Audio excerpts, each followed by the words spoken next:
Okay, let me stop playing. Okay. Hello everyone, it is me, Elise. Today, I'm going to be cooking 3 traditional Ghanaian meals for my family so that they may eat it and judge me. My family is from Ghana, but when it comes to the traditional meals, it's usually my mom who will make them. Not me, not I.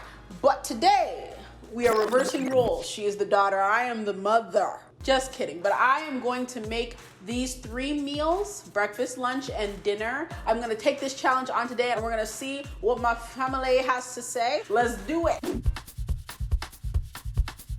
All right, so it is time for breakfast, and what I've decided to make is bofrot and hausa cocoa. Hausa cocoa is like a porridge and is a very typical Ghanaian breakfast. And then bofrot is like a donut in like a little ball, kind of like a beignet. And they're really good, nice and sweet, and people usually eat them together, and eating it for breakfast is fairly common. We are going to make the bofrot first. Okay, so we need half a cup of warm water, a teaspoon of yeast, a tablespoon of sugar. Mix it well and then set it aside so it can, do its thing. Give the yeast a couple minutes to do whatever you gotta do. We're gonna get a bowl. Add 2 cups of flour and 1 cup of sugar. And just a little bit of ground nutmeg. Go ahead and add however much you like. You can also add vanilla or cinnamon if you're into that. A pinch of salt, and then mix with your hands. When you're making bofrot, you don't use utensils, baby, okay? Use your hands. At this point, your yeast should be done doing whatever it had to do. So go ahead and pour it into your bowl and get to mixing. Add less water if you want dense and chewy. Add more water if you want light and fluffy. Store your dough in a dark, warm environment for at least 2 hours. This is my mixture that I made earlier today. It's been sitting for maybe 3 or 4 hours. So I'm gonna take this and we're gonna fry it up. Get a pot of oil, get it to a boil, and we are going to make these donuts. There is a technique to doing this. You wet your hand, you scoop it up, and you kind of do like a little,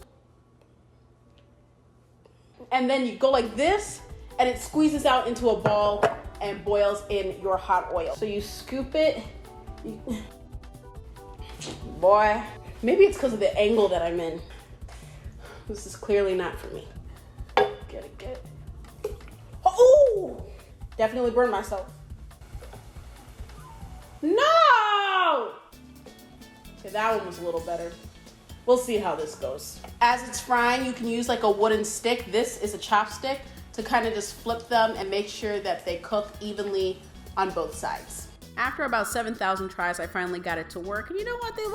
They're fine. It doesn't matter. Leave me alone. So now we're going to make the hausa cocoa, which is very easy to make. You just follow the instructions on the box. Mix the powder with some cold water and then pour that into some boiling water and mix it continuously for like 5 to 10 minutes. And eventually it'll thicken up like a porridge. Okay, so we're gonna plate it up really quick, because we fancy out here. And with the hausa cocoa, you can eat it with milk and sugar if you like. You don't have to, but if you want to add it, go ahead. Here they are, mom and sister. Now they're going to try my breakfast creation here, the hausa cocoa and the bofrot, and they're gonna let me know how it is. It tastes good. I like the consistency. Looks round and nice. Yeah, it took me a long time to get the technique. Very soft. This is perfect. You hear that, folks? It's good. Perfect. Off to the kitchen I go. See you at lunch. For lunch, I am making a traditional meal that pretty much every Ghanaian has eaten. Spinach stew, or as they call it in Tree, contomre. That is what I'm going to make. So it's basically just a spinach stew. We're gonna eat it with rice. Let's go. Okay, so we got chopped tomatoes, onions, habanero pepper, and smoked turkey. You can find smoked turkey at your local Asian or African market. This is what it looks like before it's chopped up. And obviously the spinach. So add a cup of oil to a pot and simmer those vegetables for about 5 minutes, and then go ahead and add the turkey in there. We're gonna add some seasonings, which are bay leaves, seasonal, adobo seasoning, and Maggi cubes, which you can find at any Asian or African grocery store. We are then going to take some egusi seeds and add them with water into a blender, and they turn into this thick white mixture, and you add that to your stew. After about 15 minutes, add the spinach and You're gonna cook all that together for like 20 minutes and it's nice and delicious. Okay, so here it is. I made the rice into a nice little square, and the stew, I used an ice cream scooper. And now they're gonna eat it. Looks good. Tastes good. Okay. All right, so we got a 10 out of 10, 8 out of 10, 9 out of 10. Minus 2 points for my bone. You're the one who you didn't find the bone. I found the bone. See you at dinner time. Ta-ta. We are now at the end of the day. I've changed my shirt because what did I do? I stained it. It is now time for us to make dinner. As some of you may know, Ghana is on the west coast of Africa. When you're on the coast, what does that mean? Water. Where there's water, there is what? Seafood. So with that being said, I decided to make red snapper. What's some yam? Woo!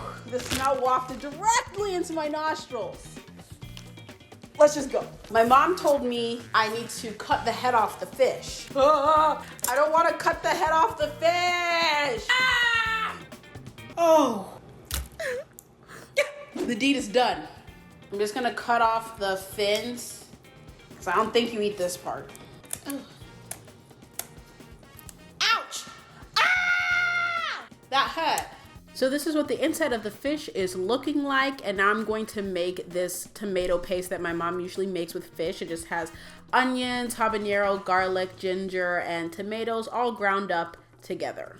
Now to blend this, I now realize I took the blade out of the... Oh, okay.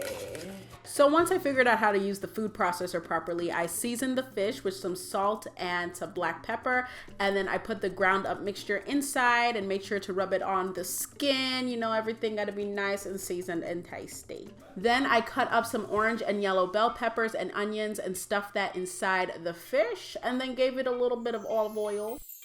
As the fish was cooking, I just cut up the yams. I shaved off the sides and cut them into a fries shape. Fried them in some oil and they came out nice and golden brown. And then after 30 minutes, the fish was done and so delectable. So I plated it nice and fancy with some green onion on top. Oh yeah. Here it is. Can you see? Red snapper fish, whatever this tomato mixture is, and some fried yams. They're going to have dinner. It's dinner time! Nice presentation. I love the filling. The tail is the best part because it has all the crunchy bones. So overall, how did I do today? You did wonderful. It's a lot of work put into this. Everything looks good and tastes really good. That's some period.